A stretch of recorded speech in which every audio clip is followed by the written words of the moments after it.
ओम श्री योग वासिष्ठ महारामायण वैराग्य प्रकरण 32वां सर्ग। नभश्चर साधुवाद प्रकरणम। इस सर्ग में राम जी की वाणी का श्रवण करने वाले देवों एवं मानवों का महान विस्मय तथा आकाश से पुष्प वर्षा का वर्णन किया गया है। यानी राम जी ने जो वैराग्य की बातें बताई हैं, राम जी जिस अवस्था में है उस अवस्था में ऐसा वैराग्य होना बड़ा ही विस्मयकारी है। जैसे चारों तरफ मरुस्थल हो और बीच में एक हरा भरा वृक्ष दिखाई देता हो तो बड़ा आश्चर्य रूप होता है, ठीक ऐसे ही एक तो युवा अवस्था हो, दूसरे राज्य संपदा भरपूर हो और फिर भी वैराग्य दिखाई देता हो। यानी दुख का कोई कारण नहीं है प्रत्यक्ष, फिर भी उन्हें हर वस्तु में उसकी जो आत्यंतिक सीमा है, नश्वरता है, जो छिपी हुई दुख रूपता है, उसको राम जी देख पा रहे हैं। यह बड़ा ही विस्मय का बोधक है। तो इस विस्मय को जो सुनने वाले हैं, चाहे वो देवता हो चाहे वो मनुष्य हो, क्योंकि राम जी जब वर्णन कर रहे थे तो देवता भी आकाश में आकर के राम जी की वो वार्ता सुन रहे थे, तो उन सब ने पुष्प की वर्षा राम जी के ऊपर की है। वाल्मीकि जी ने कहा, राजीव पत्रवत नेत्र वाले राजकुमार श्री राम के मन के मोह को विनष्ट करने वाले वचन बोलने पर वहां आसीन सभी लोग विस्मय से उत्फुल्ल नेत्रों वाले हो गए, यानी प्रसन्न नेत्रों वाले हो गए। राजीव का मतलब होता है राजीव नेत्रवत, कमल के जैसे नेत्र वाले। राम जी के नेत्र कमल के जैसे हैं, यानी कि वो मलिनता को ग्रहण नहीं करते हैं। जैसे कमल कीचड़ में रहता तो है मगर कीचड़ को ग्रहण नहीं करता, यानी कमल से बदबू नहीं आती, खुशबू आती, जबकि कीचड़ में दुर्गंध होती। ठीक वैसा ही तो है, या जो शरीर है वो कीचड़ के जैसा ही तो है, हर तरफ मलिनता ही मलिनता है। अब इसी में किसी की विवेकवती बुद्धि इतनी प्रखर हो जाए कि वो ईश्वर के रस को अपने भीतर प्रकट कर ले, तो वही तो कमल कहलाती है। उसी का संग करने के लिए देवता भी तरसता है कि हम उनका संग प्राप्त कर ले।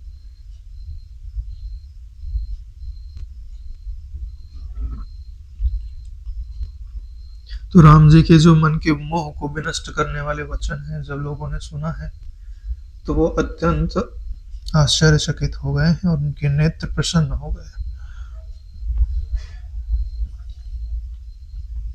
प्रसन्न क्यों हो गए हैं? क्योंकि उन्हें अब पता है कि राम जी ने जो जिज्ञासा व्यक्त की है उसकी शांति के लिए ब्रह्म विद्या की वर्षा होने वाली है। श्री राम की वाणी हेतु श्रवण हेतु मानो खड़ी हुई रोमावलियों से उनके वस्त्र छिद गए हों। यानी राम जी के वचन सुनकर उनके रोंगटे खड़े हो गए, और रोंगटे ऐसे खड़े हो गए कि ऐसा लग रहा है कि उनके वस्त्रों को भी उन रोंगटों ने छेद दिया है। यानी इतने ज्यादा कठोर तरीके से खड़े हो गए।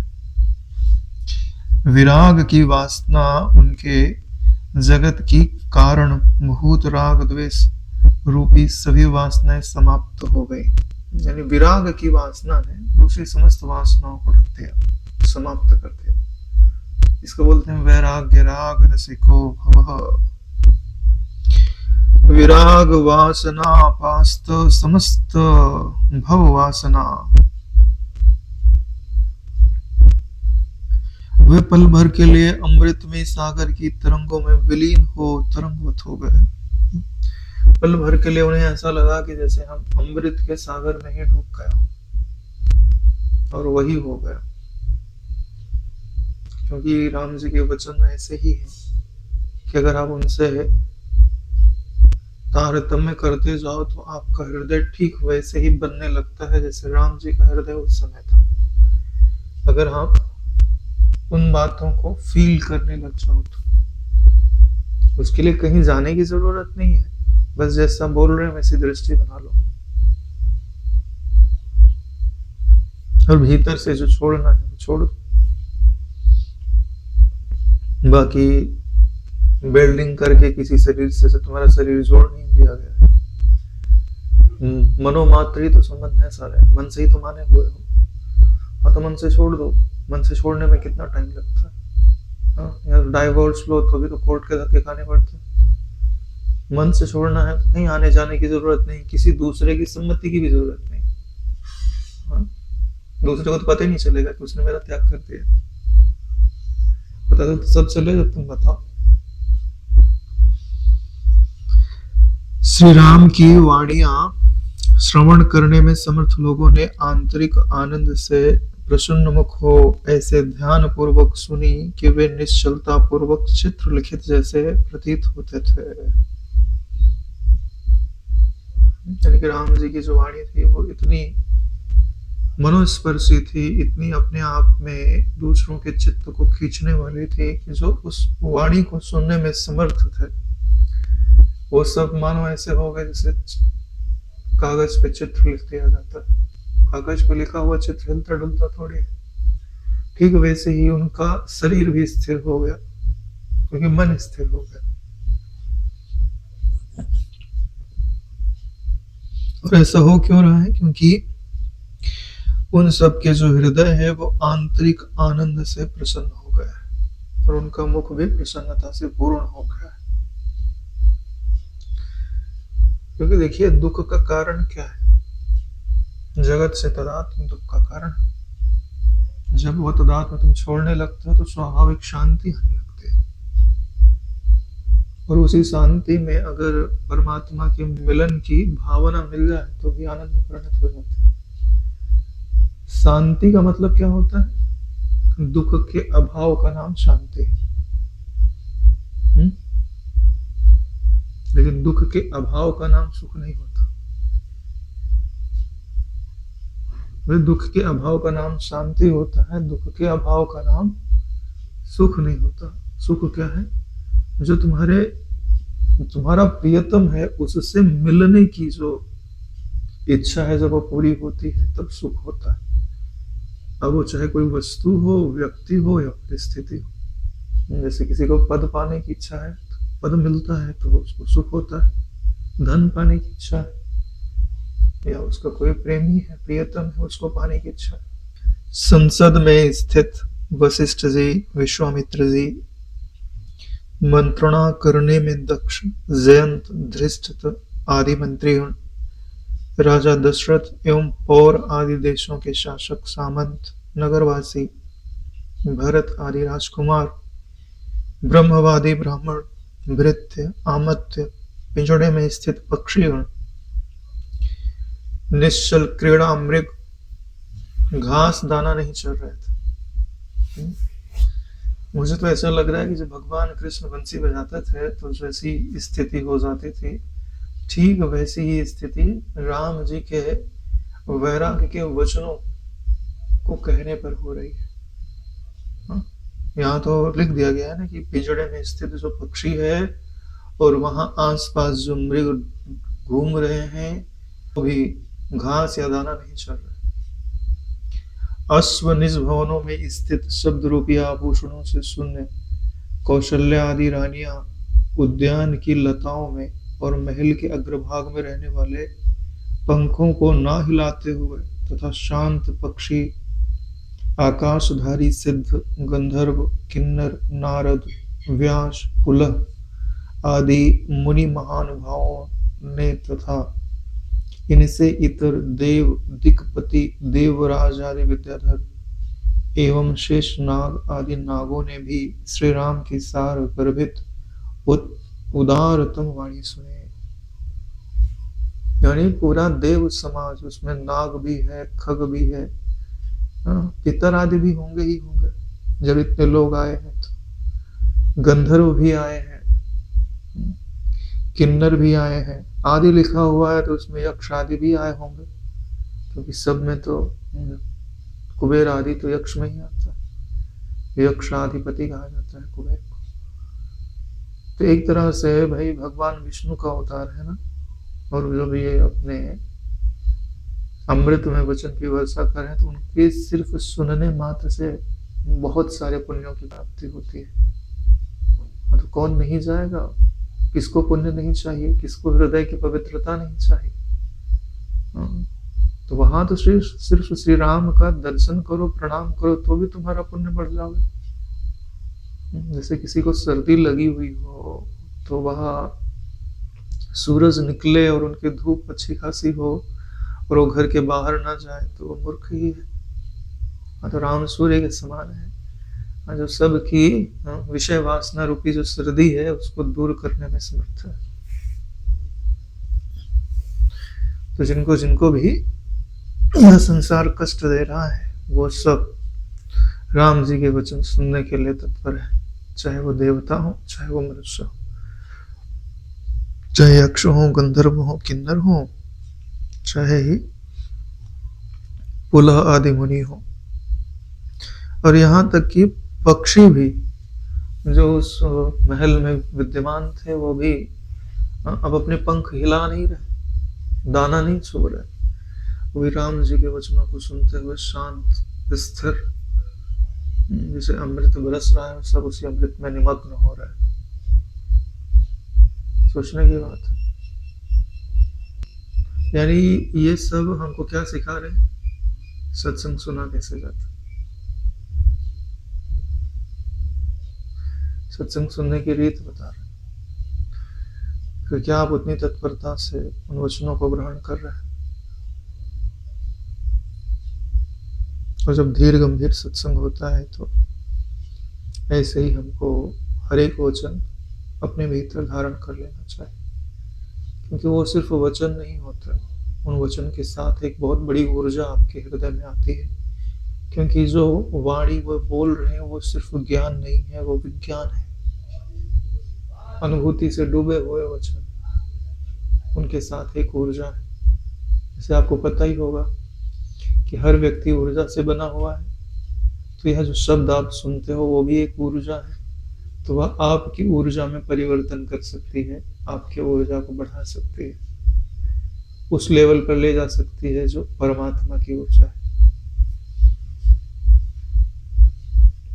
रघुकुल रूपी आकाश के शुभ्र चंद्रमा एवं चंद्रवत सुंदर राजीव लोचन श्री राम जब उपर्युक्त धीर वचनोपरांत चुप हुए, तब चारों तरफ से उनकी प्रशंसा के पुल बांधे गए।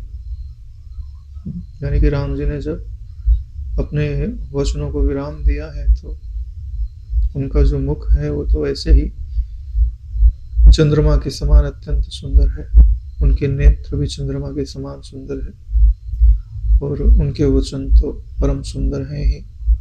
तो सब लोग उनकी वचनों की प्रशंसा कर रहे हैं। वाह वाह से आकाश गुंजित हो उठा। साथ ही साथ सिद्धगणों ने चंदोवा सदृश आकाश से मंदार पुष्पों के बीच में विश्राम ले रही भ्रमरों की गुनगुनाहट से गुंजित थे। यानी सिद्धगणों ने आकाश से मंदार पुष्पों की बारिश करते, और जब फूल आएगा तो उसके साथ भ्रमर आदि तो गुंजार करते हुए आएंगे ही आएंगे। पुष्प वृष्टि की मधुर सुगंधी और सौंदर्य से मानवों का चित्त उनके अधीन नहीं रहा। अब उनके फूलों की सुगंध ऐसी है, उनका रूप ऐसा है कि बरबस आपके हृदय में अपने प्रति यानी उन फूलों के प्रति सद्भाव उत्पन्न कर दे रहा है। जो भी सुंदर दिखाई देता है आपके चित्त को हर तो लेता ही। ईश्वर ने बनाया ही ऐसा, और उसमें कुछ दोष भी नहीं है। दोष कब होता है? जब उसके प्रति कोई आग्रह जन्म लेता है, कितना सुंदर है, मैं रोज आऊं और रोज मिले, नहीं तो मैं इस फूल को तोड़ के ही ले जाऊं अपने घर, तो ये वासना हो गई। जो आ रहा है उसको आने दो, जो जा रहा है उसको जाने दो। धन्यवाद तो आने के लिए और धन्यवाद तो जाने के लिए। वह पुष्प वर्षा मानो आकाश वायु द्वारा गिराए गए तारागणों की पंक्ति के सदृश थे। ऐसा लग रहा है कि आकाश से तारे गिराए जा रहे। धरती में गिरी हुई अप्सराओं के हास की छटा थी, और ऐसा लग रहा है कि जैसे धरती में अप्सराओं की जो मुस्कुराहट है वही नीचे बरस रही है। उन पुष्प की उपमा दी जाती है, तो उस पुष्प के रूप में मतलब अप्सराओं की मुस्कुराहट ही नीचे गिर रही है। बरसात के पश्चात गर्जन तर्जन से शून्य तथा विद्युत से दीदीप्त मेघों के छोटे छोटे खंडों की झड़ी थी।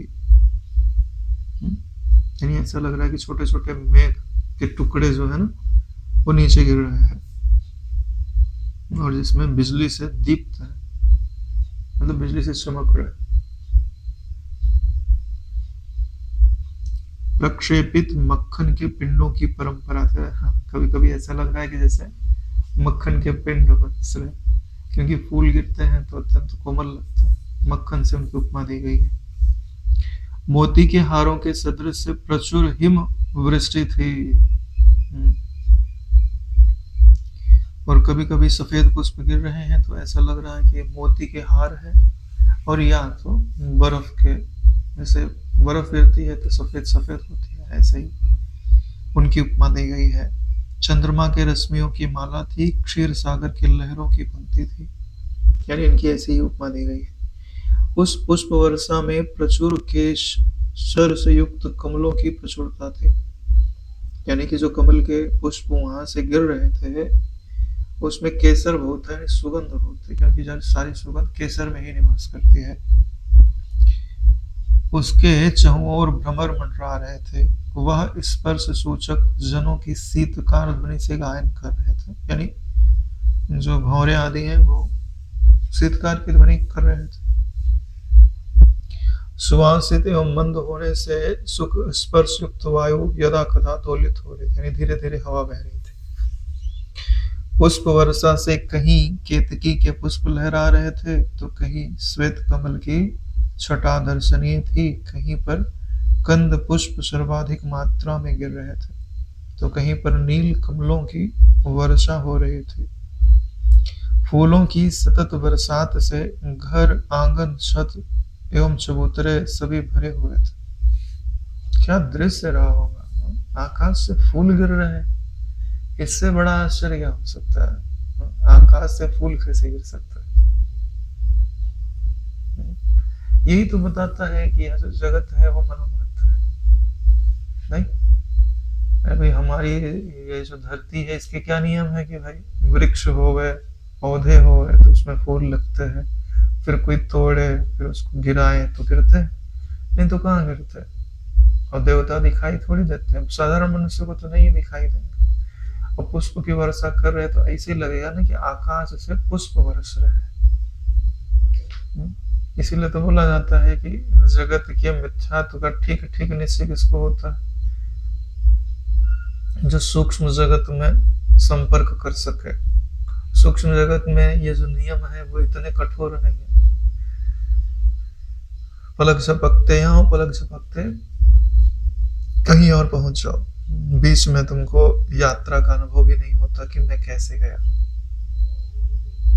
देश काल की जो स्थूलता यहाँ पर है वो उतनी स्थूलता वहां पर नहीं है, तो लिमिटेशंस खुली ना, तो इनके प्रति जो सत्यता हमारी दृढ़ है कि ये ऐसे ही है वो बदल जाता है।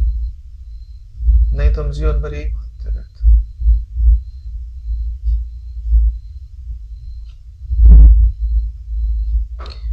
घर के सभी लोग ग्रीवा ऊपर करके पुष्प वृष्टि छटा देख रहे थे।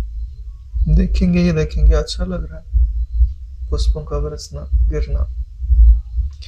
मेघ शून्य होने से नील कमलवत निर्मल आकाश से गिरी हुई वह पुष्प वर्षा अभूतपूर्व थी, यानी पहले ऐसी कभी वर्षा नहीं हुई थी।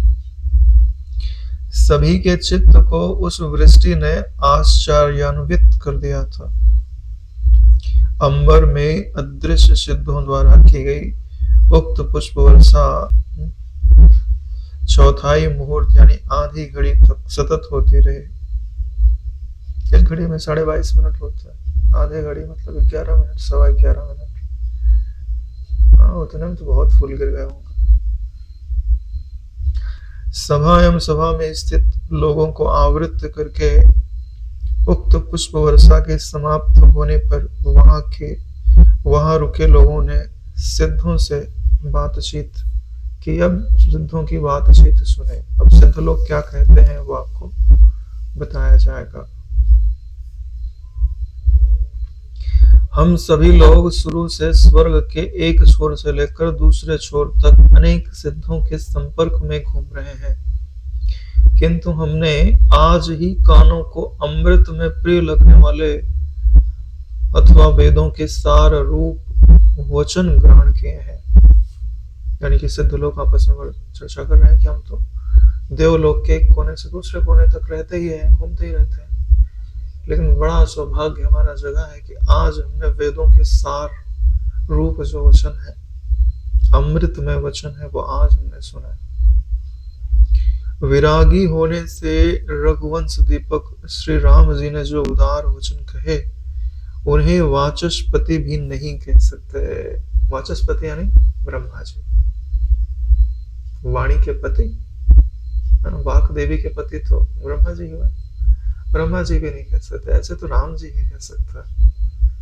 ठीक है, तो एक काम करो, तुम भी याद कर लो जो राम जी ने कहे हैं, तुम याद कर लो क्या क्या बोला राम जी ने। हाँ, कम से कम कॉपी तो मार लेते हैं, क्या क्या कहा। तो 100% नहीं, 1% तो आएगा वो सद्गुण।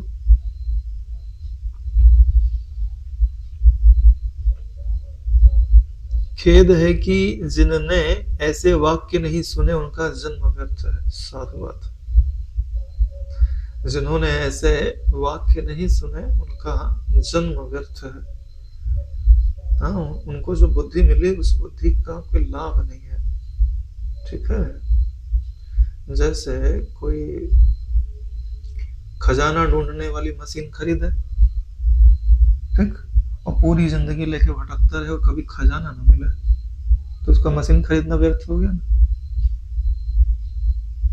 हाँ, ठीक है, वैसे ही बुद्धि क्यों दी भगवान ने? भगवान के वचन सुनने समझने, उसमें अपना अहंकार मिटाने के लिए ही तो दी है। सौभाग्य की बात है कि हमें श्री राम के मुख कमल से निकले एवं चित्त को आनंदित करने वाले वचन श्रवण करने को मिला है। ये उनकी बात नहीं, हमारी बात है ना। हमारा बड़ा सौभाग्य है कि राम जी के मुख कमल से निकले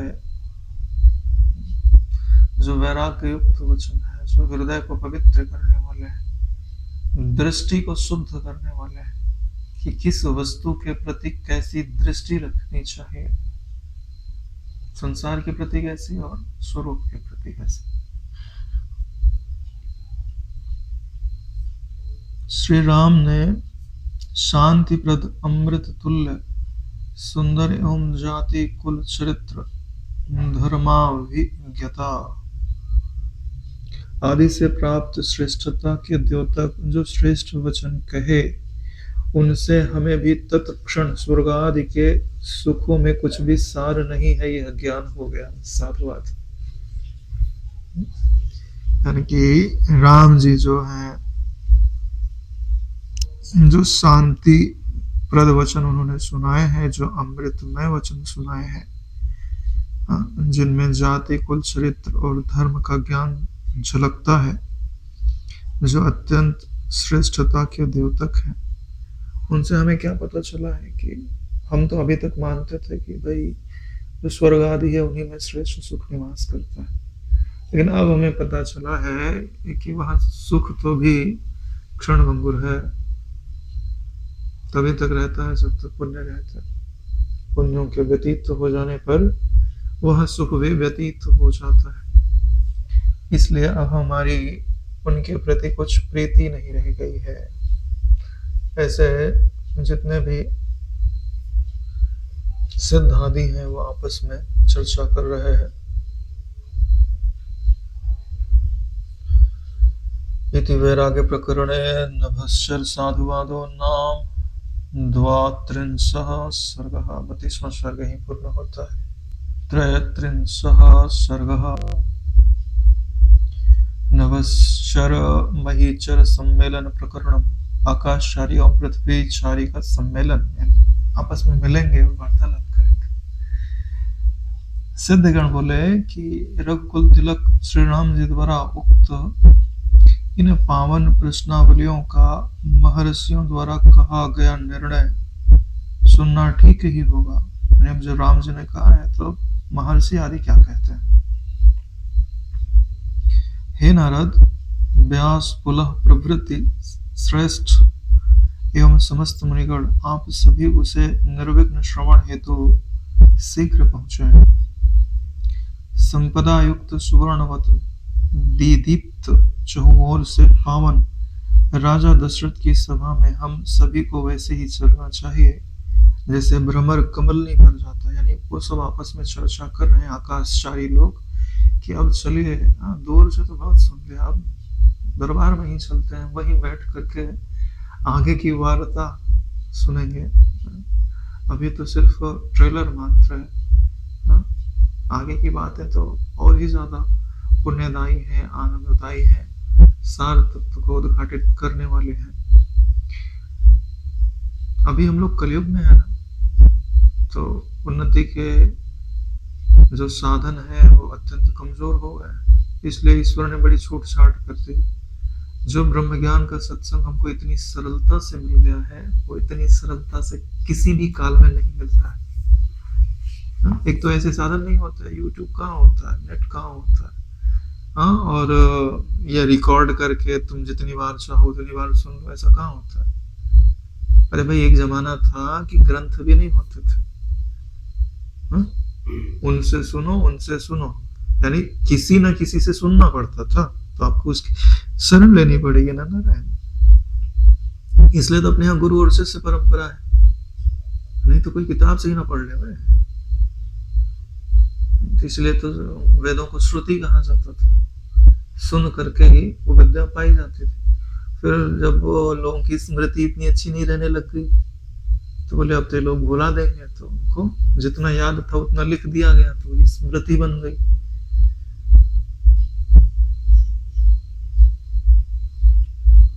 वाल्मीकि जी ने कहा, सिद्ध जनों के ऐसा कहने पर व्योमवासी यानी आकाशचारी समस्त दिव्य मुनिगण उस विशाल सभा में उपस्थित हो गए। जो आकाश में तब सभा में आकर उपस्थित हो गए। आगे आगे बीड़ा बजाते नारद जी थे, जल से पूर्ण कमंडल लिए मेघ की भांति श्याम वेद व्यास जी पृष्ठभाग में थे। वेद व्यास भी जी थे। उन दोनों के बीच में दिव्य मुनिमंडली भृगु, अंगिरा, पुलत्स्य आदि मुनीश्वरों से विभूषित चवन, उद्दालक, उशीर, शरलोमा आदि मुनिगणों से शोभित माला थे। यानी कि जितने ये ऋषिगण हैं वो सब एक माला के जैसे आपस में पिरोए हुए। माला थी मतलब माला नहीं थी, यही माला है। परस्पर संघर्ष से उनके मृग चर्म मुड़कर मलिन हो गए थे। यानी इतने मुनिगण थे कि चल रहे थे तो आपस में एक दूसरे को छू रहे थे। रुद्राक्ष की मालाएं हिल रही थी तथा वे सुंदर कमंडलू धारण किए हुए थे। आकाश में ब्रह्म वर्चस के विस्तार से श्वेत एवं लाल मुनियों की पंक्ति चमक रही तारा गणों की पंक्ति के सदृश सुंदर लग रही थी। यानी कि अब भी ब्रह्मवेत्ता गण आ रहे हैं, तो ब्रह्म वर्चस्व पूरे आकाश में फैल गया, ब्रह्म तेज फैल गया है। हाँ, तो कहीं से श्वेत प्रकाश निकल रहा है और कहीं से लाल प्रकाश निकल रहा है। और ऐसा लग रहा है कि मानो तारा गण ही धरती पर अवतरित हो रहे हैं तथा परस्पर तेज से उनके मुखमंडल दीदीप्त होकर वे सूर्य पंक्ति के जैसे प्रतीत हो रहे थे। और उनका मुख तो ऐसा लग रहा है सूर्य का तेज अवतरित हो गया है धरा पर। मुनि मंडली में परस्पर एक दूसरे के अंग प्रत्यंग अनेक वर्ण के थे, अतः वे सभी विभिन्न रत्न राशि जैसे दिख रहे थे। सबके रंग अलग अलग, जिन्होंने जैसी उपासना की उनके शरीर का रंग वैसे ही हो जाता। जैसा आप ध्यान करने लग जाओ फिर उसका प्रभाव शरीर पे भी पड़ने लगता। ऊपर से ये देवलोक से आए हैं, तो देवलोक की तो बात ही छोड़ दीजिए। हाँ, धरती पे ही आप बहुत सारे अगर व्यक्तियों को इकट्ठा करो तो सबका शेड अलग अलग तो ऐसे ही दिखाई देता है। अतः वे सभी विभिन्न रत्न राशि जैसे दिख रहे थे। एक दूसरे की परस्पर शोभा बढ़ाने वाली मुनिमंडली मुक्तावली की भांति दिखलाई पड़। वह मुनिमंडली जैसे दूसरी चांदनी की छटा थी, दूसरी सूर्य मंडली थी। दीर्घ काल से एक स्थान में एकत्रित पूर्ण चंद्र की परंपरा थी। ऐसा लग रहा है कि चंद्र मंडली यानी चांद ही चांद इकट्ठा हो गए, सूर्य मंडल यानी बहुत सारे सूर्य इकट्ठा हो गए। बढ़िया रहा होगा यार, चलते हैं देखते हैं अपन भी। धारणा के बल पे देखा तो जा सकता है। तारागणों में सजल मेघ की भांति श्याम वर्ण व्यास जी मुनिमंडली में एक ओर थे और दूसरी ओर तारागण में चांद सदृश नारद जी विद्यमान थे। देवों में देवराज की भांति पुलत्स मुनि थे तथा सूर्यवत अंगिरा विराजमान थे। मुनियों की सिद्ध सेना आकाश से धरती पर जब आई तो राजा दशरथ की वह पूर्ण सभा उनके स्वागतार्थ उठ खड़ी हुई। भाई अब देवता लोग पधारे हैं तो स्वागत तो करना बनता है। वैसे भी अतिथि देवो भव। हाँ, यहाँ तो दोनों चीज आ गई। हम यहाँ अतिथि को देव कहते हैं, वहां देव ही अतिथि हो गए। अतः एक दूसरे की आभा को वर्ण करते हुए दसों दिशाओं को आभा में करते हुए वे आकाशचारी एवं भूमिचारी अतिशय सुशोभित हो रहे थे। यानी दोनों एक दूसरे की आभा को बढ़ा रहे थे।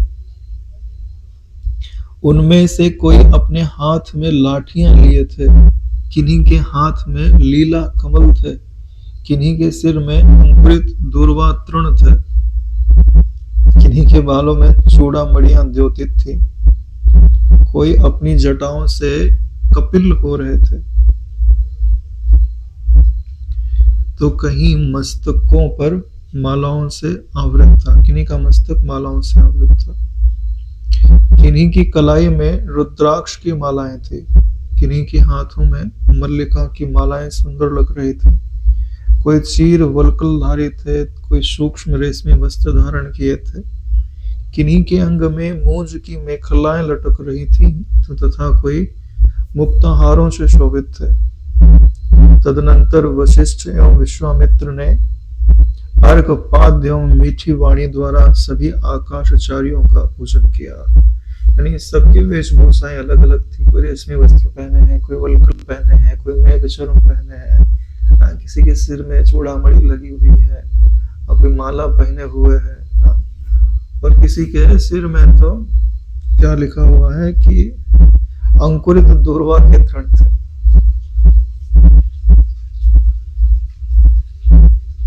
और फिर वशिष्ठ जी और विश्वामित्र जी ने सबका पूजन किया है अर्घपाद्य से और मधुरवाणी से।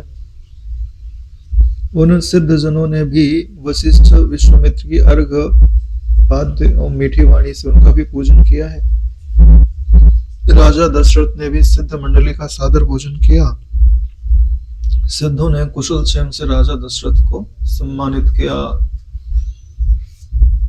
पूर्व वर्णित प्रेमोचित दान सम्मान आदि की श्रृंखला में परस्पर आदर पाकर सभी आकाशचारी सिद्ध जन एवं भूमिचारी स्व स्व आसनों पर आसीन हो गए। उन सभी ने समक्ष स्थित नतमस्तक श्री राम को चहुं ओर से सामयिक वाद संवाद प्रशंसा एवं पुष्प वृष्टि द्वारा सम्मानित किया। यानी सब लोग अपने आसन पर बैठ गए और फिर राम जी को फिर से उन्होंने वाद संवाद करते हुए बातचीत करते हुए और पुष्प वृष्टि से सम्मानित किया। सिद्ध जनों के बीच में राज लक्ष्मी से शोभित श्री राम विद्यमान थे। विश्वामित्र, वशिष्ठ, वामदेव, सुयज्ञ आदि मंत्रीगण, ब्रह्मपुर नारद जी, मुनिपुंगो व्यास जी, मरीचि, दुर्वासा, अंगिरा, क्रतु, पुलत्स, पुला, मुनीश्वर सर्वमा, वात्स्यायन, भरद्वाज, वाल्मीकि, उद्वालक, ऋचिक, शर्याति, च्यवन आदि विविध वेद वेदांगों में पारंगत तत्वज्ञानी महात्मा जन उपस्थित थे। बड़े आश्चर्य की बात है, हाँ? सब तत्वज्ञानी हैं और फिर तत्वज्ञान सुनने क्या होगा, हाँ? सोचने की बात है। कई लोग क्या बोलते हैं, हमको तो सब पता है। जिसको सब पता है तो समाधि में निमग्न होगा। अगर पता होने पर भी आप विश्रांति में नहीं हो, तब तो आपको सत्संग करना चाहिए। या तो असंग रहो या तो सत्संग करो, तीसरा तो कोई उपाय नहीं है।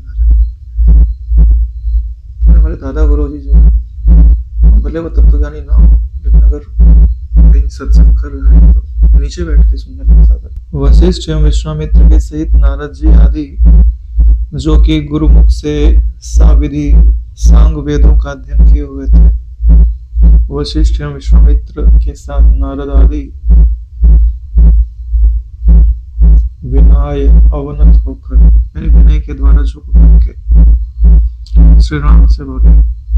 महान आश्चर्य की बात है कि कुमार श्री राम ने कल्याणकारी गुणों से युक्त वैराग्य रूपी रस से पूर्ण एवं अति उदार वचन कहे। इन वचनों में ये ऐसे ही हैं, ऐसा विचार कर वक्तव्य अर्थ व्यवस्था के साथ सन्निहित है। पदार्थों का तत्वबोध भी यही है, यानी जो वचन इन्होंने कहे हैं वही कहने योग्य वचन है, और जितना भी तत्वबोध है वो इसी में निहित है। अतः ये विद्वान जनों की सभा में जगह पाने योग्य है। इनके वर्ण पूर्णतः स्फुट है, वर्ण यानी शब्द पूरी तरह खिले हुए हैं। यह वाणी श्रेष्ठ एवं विपुल भाव से गंभीर है, हृदय को आनंद देने वाली है, पूज्य महान जनों के लिए श्रवणीय है, यानी कि जो महान लोग हैं वो भी इनको सुनने की इच्छा करते हैं। चित्त चांचल्य आदि दोषों को दूर करने वाले हैं। इसके वर्ण स्फुट हैं, अर्थ भी स्फुट है, यानी वर्ण स्फुट का मतलब होता है शब्द भली भांति प्रकट हो रहे हैं, और वाणी ऐसी होनी चाहिए भाई शब्द ठीक से सुनाई दे। हाँ, बोल कुछ, कई लोग ऐसे इतनी स्पीड में बोलते हैं कि आधा शब्द नहीं पता चलता बोल क्या रहे हैं। हाँ? और फिर तो कई लोगों के शब्द तो सुनाई देते हैं, लेकिन उनसे क्या अर्थ निकलना चाहिए वो ही नहीं निकलता है।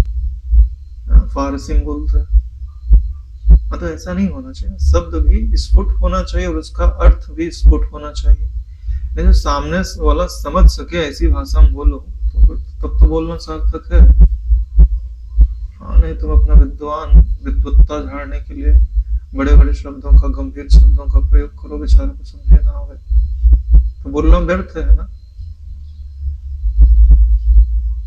जैसे तुम्हारा नौकर होवे, ठीक है, अब वो हिंदी जानता है, तुम अंग्रेजी में बोल रहे हो कि ये सामान उठा के ऐसे ऐसे वहां ले जाके दे देना, मुंह ताक रहा है तुम्हारा। हाँ, तो परिश्रम किसको पड़ेगा? तुमको ही पड़ेगा ना, वो करेगा ही नहीं।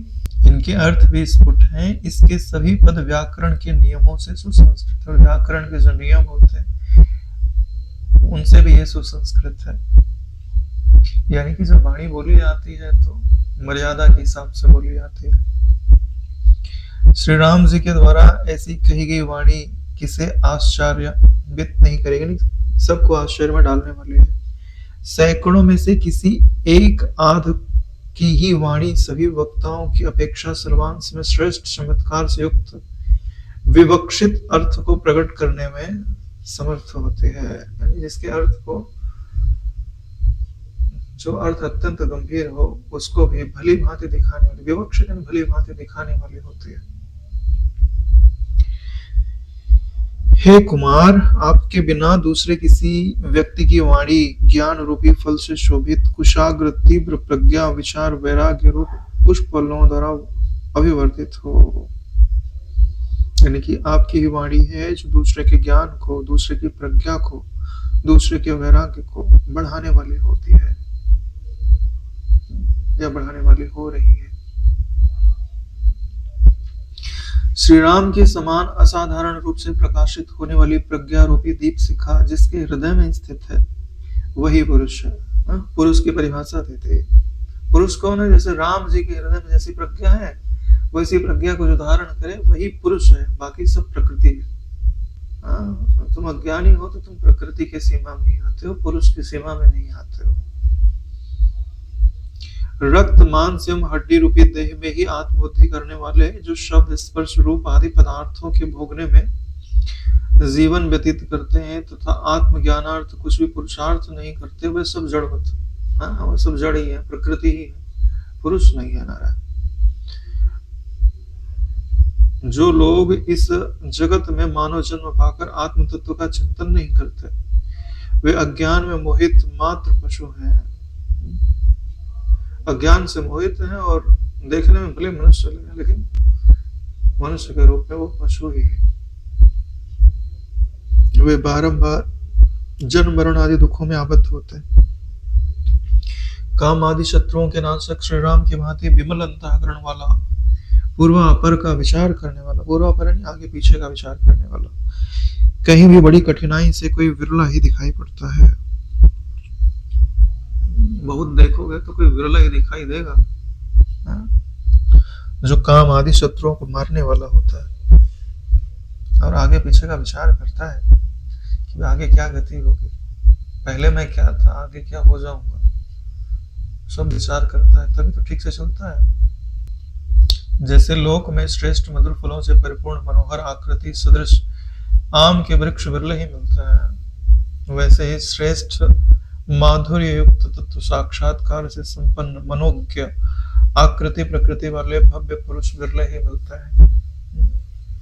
अरे भाई, जिनमें ज्ञान है, वैराग्य है, शांति है, मधुरता है, ऐसे लोग बहुत ज्यादा कहाँ मिलते, बिरला ही तो मिलता है।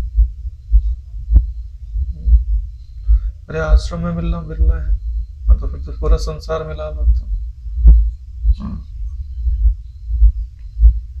बिरला ही होते हैं ना नारायण।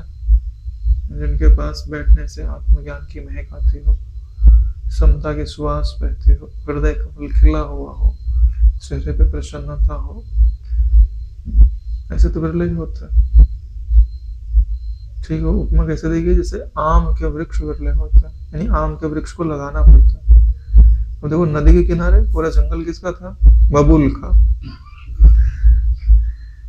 है ना नारायण। कभी ऐसा देखा है कि अपने आप आम का जंगल उग गया हो, बड़ा मुश्किल है नारायण, अपने आप आम का जंगल तो नहीं मिलेगा। कई जंगलों में घूम के देखा होगा आप लोगों ने, तो आम के वृक्ष कितने मिलते हैं, बिना मतलब के ही पेड़ उगे रहते हैं ज्यादातर, तो है आम के वृक्ष जल्दी नहीं मिलते, उनको केयर करनी पड़ती है, उनकी तब बड़े होते हैं। वैसे भी आप देख लीजिए, आप आम खा के फेंक देते हैं, वो पौधा जन्म तो ले लेता है, लेकिन विकास को कहाँ प्राप्त होता है। थोड़ा बहुत बड़ा होकर के फिर अपने आप ही कोई जानवर खा गया, ये हो गया, वो हो गया, सरवाइव नहीं कर पाता। हाँ, लेकिन बबूल का पेड़ सरवाइव कर जाता है, उसको कोई खाता भी नहीं है। जगत का व्यवहार यथार्थता सम्यक दृष्टि से जिसमें देखा गया है, वह मात्र स्व विवेक द्वारा तत्व दर्शन पर्यंत चमत्कार श्रेष्ठ बुद्धि संपन्न इन्हीं श्री राम में इसी अवस्था में होना आज ही देखा है। यानी कि जिनकी दृष्टि सम्यक रूप से विकास को प्राप्त हुई है, जिनमें विवेक तत्वदर्शी है, ऐसी बुद्धि तो श्री राम जी में ही होती है, और वो आज हमने ही देखा। देखने में आकर्षक, आरोहण में सुलभ, फल फूल एवं पल्लवों से शोभित वृक्ष सभी देश में होते हैं, किंतु चंदन के वृक्ष सर्वत्र नहीं होते। भाई, वृक्ष तो सब देश में होते हैं, लेकिन चंदन का जो वृक्ष होता है वो दुर्लभ है। ठीक वैसे ही राम जी जैसा व्यक्तित्व भी दुर्लभ है। फल एवं पल्लवों से युक्त वृक्ष प्रत्येक वन में सतत मिलता है, किंतु अपूर्व चमत्कृत लौंग का वृक्ष सर्वत्र सुलभ नहीं होता। आम का वृक्ष ले लिए, लौंग का वृक्ष ले लिए और चंदन का वृक्ष ले लिए, तीनों को बोला जा रहा है कि तीनों ही दुर्लभ होते हैं। अब देखो, चंदन में सुगंध होती है, आम में रस होता है, और लौंग में सुवास होती है। अरे मुंह में रख लो तो। तीनों गुण राम जी में विद्यमान है। जैसे शशि द्वारा यानी चंद्रमा द्वारा चांदनी, सुंदर वृक्ष से मंजरी, फलों से सुगंध उत्पन्न होती है, वैसे ही श्री राम द्वारा चमत्कार देखे गए, यानी उनकी वाणी भी ठीक वैसे ही है। उनकी वाणी से भी एक शीतलता का अनुभव हो रहा है और सुगंध हो रही है और तृप्ति दे रही है। फूल से सुगंध मिल रही, मंजर यानी फूल से सुगंध मिल रही है, फल से तृप्ति मिल रही है और चांदनी से प्रकाश मिल रहा है या शीतलता मिल रही है। हे द्विजेंद्र, अति दुष्ट आत्मा पूर्वजन के कर्म का अनुगमन करने वाले ब्रह्मा जी की सृष्टि द्वारा सर्जित इस निंदनीय जगत में सार वस्तु अति दुर्लभ है। और वो सार वस्तु क्या है? वह दृष्टि जो राम जी ने धारण की है। नहीं तो यह जो ब्रह्मा जी की सृष्टि है ना, क्या कह रहे हैं? दुष्ट आत्मा पूर्वजन्म के कर्म का अनुगमन करने वाले।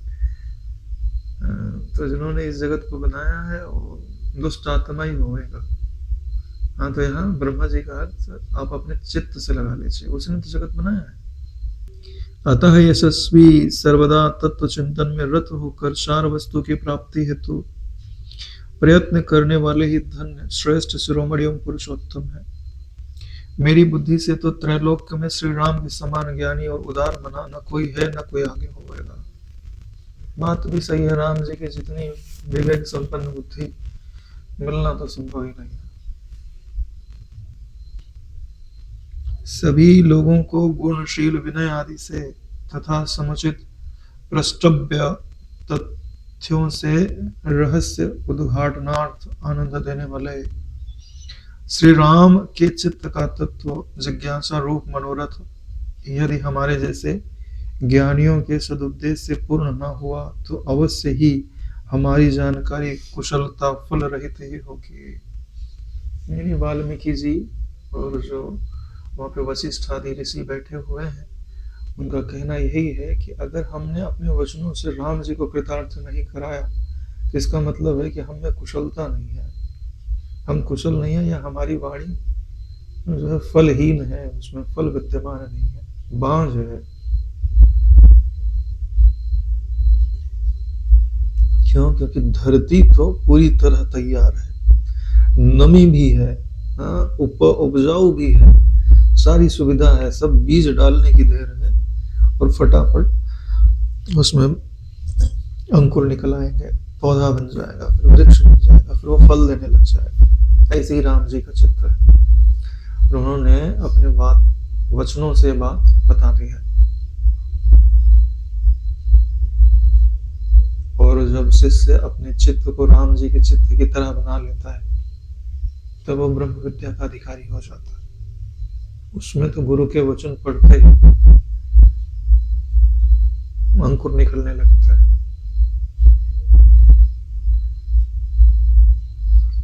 इति वैराग्य प्रकरणे नभश्चर महीचर सम्मेलनम नाम त्रैत्रिंशः सर्गः इति वैराग्य प्रकरणम संपूर्ण। यहीं पर वैराग्य प्रकरण पूर्ण होता है। किसी ने मुझसे प्रश्न किया था कि साक्षी में और ईश्वर में क्या दोनों एक ही है कि कुछ अलगाव है? क्या साक्षी को ही ईश्वर कहते हैं कि ईश्वर ही साक्षी है?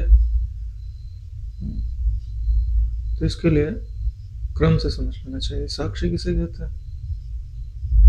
जो शरीर का साक्षी, उन्होंने वर्ड यूज किया था शरीर का जो साक्षी है।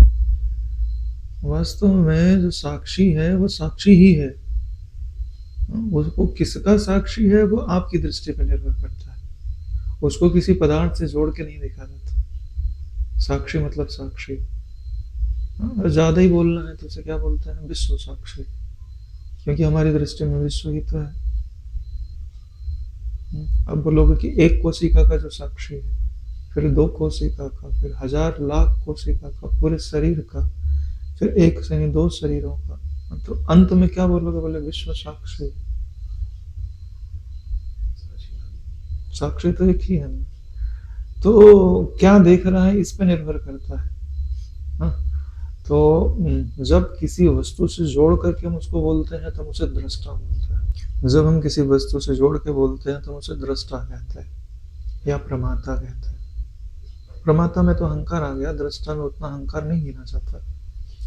लेकिन साक्षी को तो फिर साक्षी ही रहने दो, उसको किसी चीज से जोड़ो मत। साक्षी हूं तो इसका साक्षी हूं मत बोलो, साक्षी हूं मैं। ये साक्षी की अपनी सत्ता है, वो किसी से जुड़ करके समझने के लिए तो सही है कि मैं देह का साक्षी हूं, लेकिन वो साक्षी साक्षी ही है। देह से जोड़ करके सिर्फ हम उसको पहचानते हुए हैं। तो एक हो गया साक्षी, वो अगर ठीक से विवेक किया जाए तो अपने को शास्त्रीय भाषा में क्या बोला जाता है कि अंतःकरण में प्रतिबिंबित होता है साक्षित्व। ठीक है, जो जीव का अंतःकरण है उसी में साक्षित्व का अनुभव होता है। और फिर माया का जो घेरा है उसमें जिस साक्षित्व का अनुभव होता है, एक अंतःकरण उपहित चैतन्य है, उसको साक्षी बोला जाता है। ठीक है, फिर माया उपहित जो चैतन्य है उसको ईश्वर कहा जाता है। और फिर समस्त उपाधियों से जो रहित चैतन्य है उसे ब्रह्म कहा जाता है। तीन शब्द हमको समझ लेने चाहिए। यानी कि अंतःकरण के घेरे में आया हुआ जो आकाश है वो साक्षी हो गया। हालांकि साक्षी तो सब ही है, लेकिन एक समझने की प्रक्रिया बना रहे, या उसी को जीव कहते हैं। और जीव ने अपना जीवत्व तो छोड़ दिया, तो पहले उसको अपने अंतःकरण के घेरे का ही अनुभव होता है। तो ज्यादातर समय वो यही कहता है कि मैं इसका प्रकाशक हूं। लेकिन जो ईश्वर होता है वो सबके अंतःकरणों को जानता है। और जो ब्रह्म होता है उसके सामने अंतःकरण नाम की कोई वस्तु नहीं होती, चाहे वो वृष्टि की हो चाहे वो समष्टि की हो। तो तत्व दृष्टि से जो आपका शरीर का साक्षी है वही ईश्वर है। लेकिन अगर व्यवहार की दृष्टि से देखा जाए तो एक शरीर का जो साक्षी है ना, वो जीवत्व से उठ करके अपने आप को बोलता है कि मैं शरीर का साक्षी हूं। लेकिन जब उसे ब्रह्मबोध होता है तो क्या अनुभव करता है कि मैं सर्व शरीरों का साक्षी हूं। तब उसे ईश्वर कहा जा सकता है। जब यह आप अनुभव करने लगो हस्त मलकवत कि मैं सर्व शरीरों का साक्षी हूं, तो आप ईश्वर हो। और जब इस उपाधि को छोड़ देते हो तब आप ब्रह्म हो जाते हो। तो ये इसका पूरा उत्तर होता है। इसके लिए ही जीव पहले ईश्वर में मिटता है, फिर वही ईश्वर ब्रह्म में मिटता है। नियम तो यही है। जो पहले व्यष्टि है वही समष्टि में मिटता है, फिर समष्टि भी ब्रह्म में मिटता है। नियम ऐसे ही कहता है कि जो अपने आप को पहले पंचभूत का एक टुकड़ा मानता है वो पहले अपने आप को पूरा पंचभूत माने, है ना, और फिर वो पंचभूत जो है अपने आप को मन माने, नहीं उसको भी छोड़ दे, और फिर मन जो है अपने आप को चैतन्य माने। ऐसे ही तो होता है। इसलिए पहले धारणा कराई जाती है कि मैं पृथ्वी हूँ, मैं जल हूँ, मैं तेज हूँ, मैं वायु हूँ, फिर मैं आकाश हूँ। इसी को मैं विश्व विराट हूँ, मैं तेजस हिरण्यगर्भ हूँ, मैं प्राज्ञ ईश्वर हूँ, फिर मैं ब्रह्म हूँ। तो जीव से फिर साक्षी में गया, तो वही साक्षी में पहले देह साक्षी फिर सर्व साक्षी। तो जो सर्व साक्षी आप उसे ईश्वर कह सकते हो, सर्व का अभिमानी। हालांकि उसे ईश्वर समझा जा सकता है, लेकिन उसमें प्रलय करने की सामर्थ्य, उत्पन्न करने की सामर्थ्य, ये सब देखने जाओगे तो फिर नहीं मिलेगा। वो सब तो कमाना पड़ता है। उसे ईश्वर समझा जा सकता है कि हाँ ये वही ईश्वर है, ज्ञान की दृष्टि से, सामर्थ्य की दृष्टि से नहीं। सामर्थ्य की दृष्टि से तो बात अलग हो जाती है। और एक बात और थी कि जो ये धारणा बताई थी कि भाई गुरु जी का ध्यान करो, मानस रूप से आवाहन करो, या अपने शरीर को देखो अलग पृथक, तो किसी ने किया था तो उनको अपना शरीर भी ध्यान में अलग दिखाई दिया और गुरुजी भी दिखाई दिए। तो उनको पूछना था कि ये धारणा है कि गुरुजी की अनुभूति है। तो ये आप निश्चित समझ लीजिए कि अनुभूति तो आपके पास पहले से है, लेकिन जैसे ही आप धारणा सिद्ध करने लगते हो तो वो आप अनुभूति के सन्मुख हो जाते हो। गुरु की उपस्थिति तो आपके साथ सदा बनी हुई है, लेकिन वह साकार रूप में आपको अनुभव में आने लग गए, इसका मतलब है कि धारणा के साथ आप उनके सन्मुख हो रहे हो। तो इसे आप अपने धारणा का भी फल मान सकते हो और अनुभूति भी मान सकते हो। मेरी दृष्टि में तो यह अनुभूति है, धारणा तो सिर्फ बहाना होता है ईश्वर प्रेम प्रदर्शित करने के लिए पल पल पर आपके आसपास व्यक्त होते रहता है। वो तो सिर्फ इंतजार कर रहे हैं कि आपकी वृत्ति थोड़ी घनीभूत हो जाए कि तुम हमें अनुभव कर सको। और एक प्रश्न और था कि आपको मतलब मुझे कि क्या बोलते हैं स्वरूप में विश्रांति कैसे प्राप्त हुई। भाई हम अपने बारे में तो बताते ही रहते हैं, जो लोग ऑडियो सुनते रहते हैं। भाई अपने जीवन में कोई विशेष घटना तो नहीं घटी है, बस पढ़ाई करते थे तो गुरुद्वार पे आ गए, गुरुद्वार पे आ गए तो गुरुजी का सत्संग सुन रहे हैं, सेवा मिली है कर रहे हैं, धीरे धीरे समझते समझते बात समझ में आ गई, लेकिन समझने में सालों लग गए। इससे ज्यादा तो कोई चीज नहीं है, बाकी जो कुछ है वो समझ ये है, कैसे आई ये तो कहा ही नहीं जा सकता। बस इतना ही है कि गुरु की कृपा है, बस गुरु की कृपा ही है, बाकी अपना पुरुषार्थ तो अपन कुछ कह ही नहीं सकते। जैसे सीधी सी बात है कि वो उस समय जैसे नाव चलती थी तो क्या करते थे कि वो पाल लगा देते थे बड़े बड़े नाव पे, हवा के द्वारा ही यात्रा होती थी, है ना। भाई इधर हवा जाएगी तो उधर पाल लगा देते थे। अब हवा उल्टी चलने लगी तो पाल उतार देते थे, फिर उधर से हवा बहने लगी फिर पाल लगा देते, उसी दिशा में हवा उनको लेके जाते थे। अपना भी हाल ऐसे ही है ना? कि नाव है और गुरु जी की कृपा की हवा चल रही है, सेवा भी उन्हीं की दी हुई है, बुद्धि में जो योग्यता है वो भी उन्हीं की दी हुई है।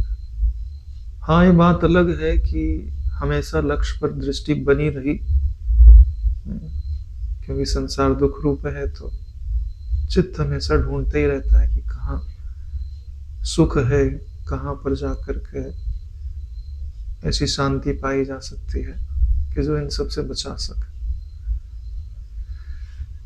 तो इसके बारे में तो कुछ ज्यादा बात नहीं की जा सकती। हाँ, जो बातें रहती हैं कि ये चीज कैसे आई, वो तो बीच बीच में बातें चलती ही रहती। तो आज यहीं पर विश्राम लेता है। ओम कायेन वाचा मनसेन्द्रियर्वा करोमि यद्यत् सकलं परस्मै श्रीसद्गुरुवे समर्पयामि।